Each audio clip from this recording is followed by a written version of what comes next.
Hey,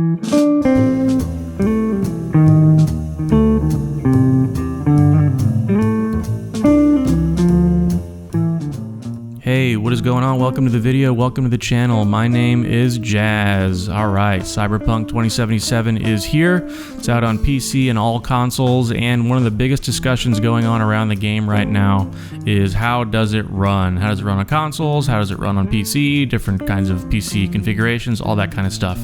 Well, I'm here to show you what it looks like on my rig. I have a 2080 Super with a i9-9900K. And I'm pretty happy with the performance I'm getting out of the game. So I'm going to go through, oh yeah, by the way, you can get hit by cars in this game, so if you're in the street, be careful.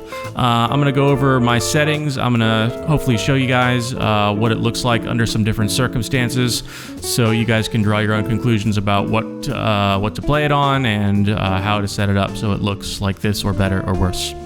So here's just an overview of my settings. I think I usually play with the crowd density on medium. I didn't notice that big of a difference between medium and high. You can play with it a little bit and see what you like. As far as the graphics settings, pretty much everything on ultra or high.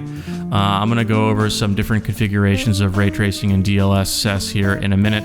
I am playing on 1440p, even though this video is only 1080p.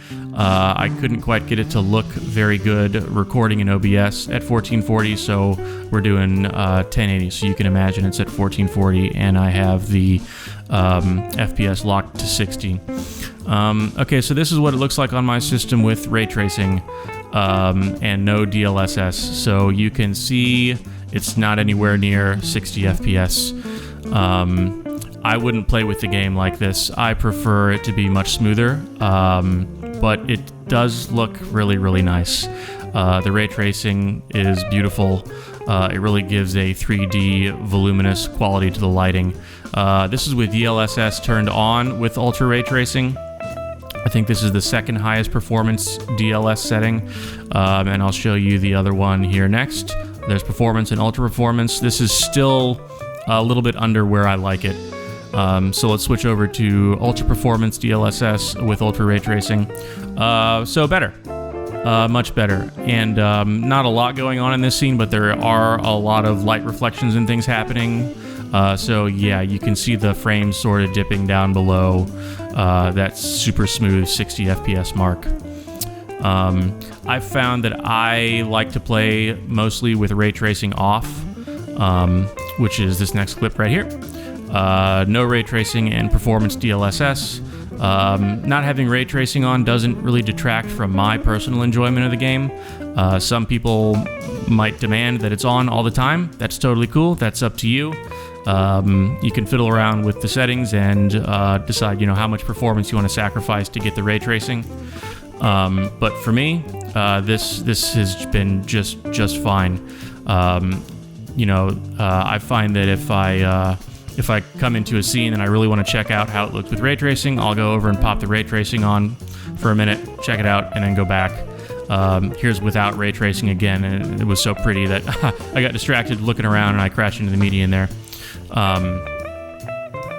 But yeah, so whatever ray tracing settings you end up deciding to go with, I definitely recommend putting the DLSS on in some way or another.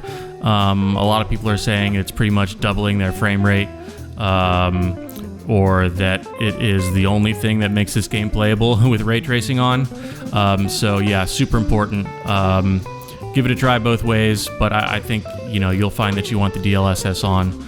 This clip right here, I have ray tracing on. I went ahead and set it to I set the light ray tracing to medium in this one. I found it's a nice middle ground for, yeah, I want to have ray tracing on, but I don't want to sacrifice too much performance. I probably wasn't quite hitting the 60 FPS mark, but as you can see, it's pretty smooth, and there's a lot going on. There's a lot going on in this scene. There's lots of different light sources and lots of shooting and all that kind of stuff. Yeah, another thing is it was making my PC heat up pretty hot, like up in the mid 80s, which is pretty high for this particular graphics card. I think the RTX 2080 Super is only rated to go up to 88 degrees, so anything around that, and yeah, I won't let my PC run that hot for very long. With ray tracing off, I'm down in the mid and high 70s, which is all right. Okay, so hopefully that helps you guys out. Hopefully you got a good look at what this thing plays like on a not incredibly high-end machine, but still pretty nice hardware. So you don't have to go out and buy that $1,400, however much it is, $3090 just yet. It'll run pretty good on a 20 series graphics card. Okay, so thanks so much for watching the video, guys. Go ahead and hit that subscribe button. That would really help me out a whole lot. Thank you very much, and I'll see you all in the next video.